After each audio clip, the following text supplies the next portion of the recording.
आज हम लोग यूरोडोप के थर्ड प्रॉब्लम के ऊपर बात करेंगे। हम लोग first problem second problem already हम बात कर चुके हैं। इस क्वेश्चन को हम पहले डायग्राम के मार्फत समझाते हैं, फिर उसके बाद हम आपको क्वेश्चन पढ़ के समझा देंगे। ठीक है, शुरू करते हैं। सॉल्यूशन। इस क्वेश्चन में क्या बोला जा रहा है, जो एक हमारे पास कार है और ये कार जो है मूव कर रहे हैं रेक्टिलिनियरली। रेक्टिलिनियरली का मतलब ये होता है जो ये स्ट्रेट लाइन मोशन है हमारे पास। जब ये कार स्टार्ट हुए हैं उस टाइम पे इसके पास एक्सेलरेशन जो है वो 5 मीटर पर सेकेंड स्क्वायर है और इनिशियल वेलोसिटी इसके पास 0 है हमारे पास। अच्छा, ये कुछ टाइम तक ये एक्सेलरेट करके यहां तक पहुंचे हैं, कुछ टाइम तक, जिस टाइम को हम इंडिकेट टी से कर रहे हैं। और जब ये यहां तक पहुंचे कुछ टाइम एक्सेलरेशन करने के बाद, तो अब यहाँ पे एक्सेलरेशन नहीं है अब इसके पास।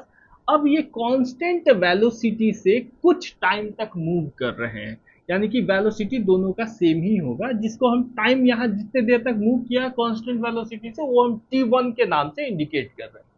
फिर उसके बाद क्या हुआ, ये डी एक्सेलरेट होना शुरू करते हैं और एक पॉइंट पे जाके ये स्टॉप हो जाते हैं, यानी कि फाइनल वेलोसिटी इसके पास 0 हो गई। और ये जब डी एक्सेलरेट कर रहे थे तो सेम रेट से कर रहे थे। सेम रेट कहने का मतलब -5 मीटर पर सेकेंड स्क्वायर। ये इस डायरेक्शन में डी एक्सेलरेट किया और ये इस डायरेक्शन में एक्सेलरेट हमारे पास कर रहे हैं। सेम रेट कहने का मतलब जितना ये यहां से ये यहां पे एक्सेलरेट करके पहुंचे हैं उतना ही डी एक्सेलरेट यहां से लेकर यहां तक किए हैं। टाइम लगा है सेम, यानी कि दोनों का टाइम सेम है, तो इसलिए हम टी से इंडिकेट कर रहे हैं और यहाँ का टाइम t1। नेक्स्ट इस क्वेश्चन में और क्या गिवन है, ये बोल रहे हैं जो पूरा होल जर्नी का जो मोशन है इस कार का, वहां हमें टोटल टाइम दे रखे हैं, टोटल टाइम 25 सेकेंड, यानी कि होल जर्नी जो है 25 सेकेंड लगा है। फिर उसके बाद पूरे के पूरे एवरेज वेलोसिटी यहां से लेकर यहां तक जो भी इसके पास वेलोसिटी थी, वो एवरेज वेलोसिटी इन्होंने दे रखा है 72 kilometre per hour. 72 kilometre per hour. सबसे पहले इसे मीटर पर सेकेंड में चेंज कर लेते हैं, तो 72 इंटू 5/18 से मल्टीप्लाई करते हैं 4। ये हमारे पास एवरेज वेलोसिटी जो है हमारे पास 20 मीटर पर सेकेंड आया। इतना तो समझ में आया। अब आपको क्वेश्चन पढ़ के समझा देते हैं। A car start moving rectilinearly. A car start moving rectilinearly straight line with acceleration 5 meter per second square. With acceleration 5 meter per second square, the initial velocity is equals to 0. Initial velocity 0. Then uniformly, यानी कि यहां से ये uniform velocity से move कर रहा है। यहां से लेकर यहां तक आप लिख सकते हैं uniform velocity. Uniform velocity, velocity time okay 25 second, uniform velocity. And finally decelerating. Finally अब यहां से डी एक्सेलरेट होना शुरू हुआ at the same rate, same rate से जो -5 मीटर कम्स टू स्टॉप, रुक गया। Okay, the total time of motion equals to 25 second. Total time motion जो है 25 second. The average velocity during that time is equals to 72 km per hour. How long does the car move uniformly? कहने का मतलब जो ये यहां से यहां तक जब ये यूनिफॉर्म वेलोसिटी से मूव कर रहा था, उस बीच में जो टाइम लगा है वो टाइम कितना है आप बताइए। इस क्वेश्चन में हमें ये पूछा गया है जो ये यूनिफॉर्म वेलोसिटी से वो जितने देर वो कार मूव किया है ना, उसके टाइम कितने लगे हैं वो टाइम बताइए। ठीक है, तो वो टाइम हम कैसे निकाल सकते हैं। देखिए, सबसे पहले आपके पास टोटल टाइम दे रखा है, टोटल टाइम 25 सेकेंड।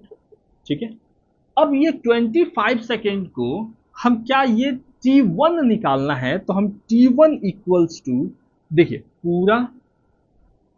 पूरा माइनस ये वाला t और ये वाला t हटा देंगे तो ये t मिल जाएगा।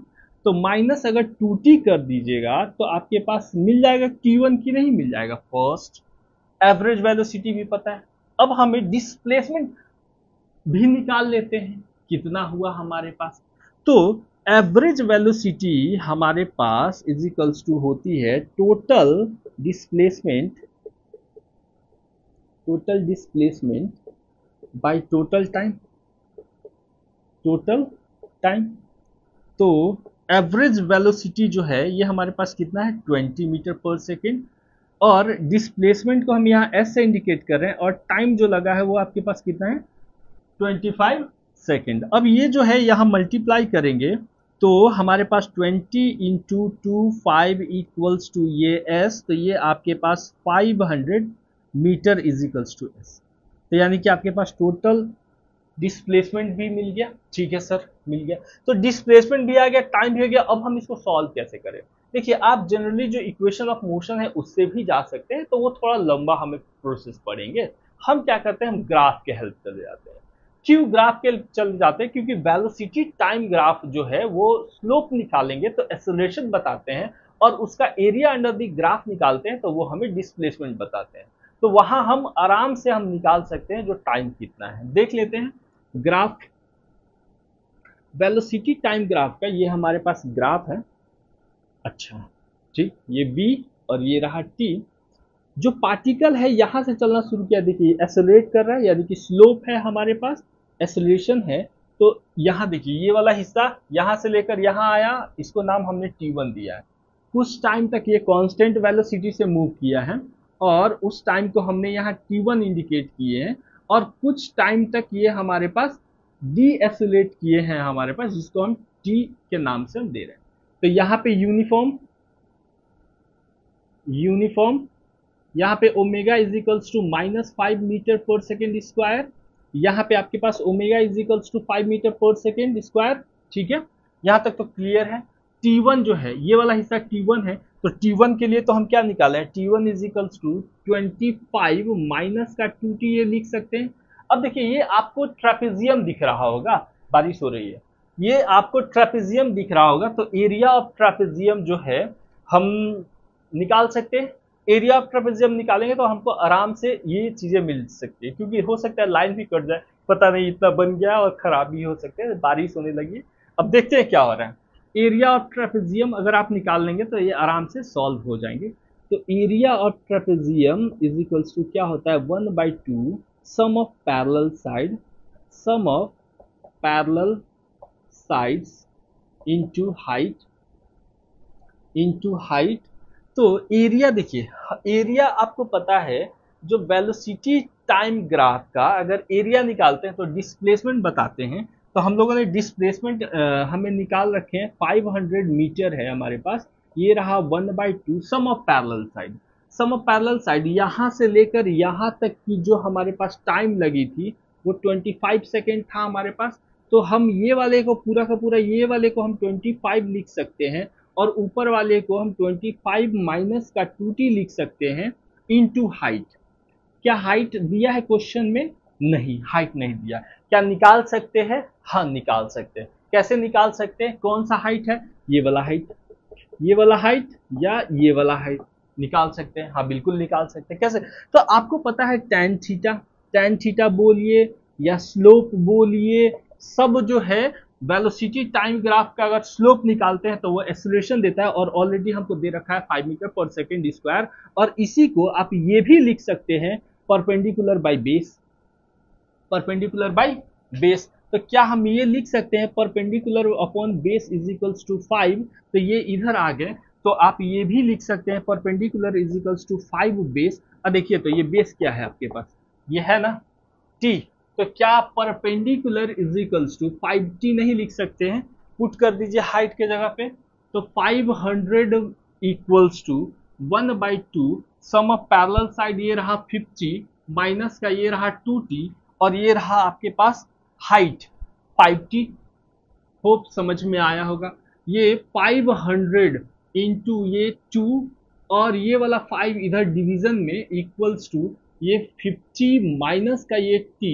तो आप इसको कैंसिल करेंगे तो 100 सीधा लिखते हैं यहाँ पे, 100 इंटू 2 से मल्टीप्लाई करेंगे तो ये 200 इक्वल्स टू, ये आपके पास मल्टीप्लाई करिए 50t माइनस का 2t का स्क्वायर, सबको इधर ले आइए, सबको इधर ले आएंगे तो 2t स्क्वायर माइनस का 50t, और ये रहा प्लस का ये रहा 200, 2 को कॉमन लीजिए और भेज दीजिए उधर, t स्क्वायर माइनस 50 2 को कॉमन लीजिए और भेज दीजिए उधर, भेजने का मतलब 0 बना दीजिए, प्लस 100 इक्वल्स टू ये रहा 0, ये खत्म।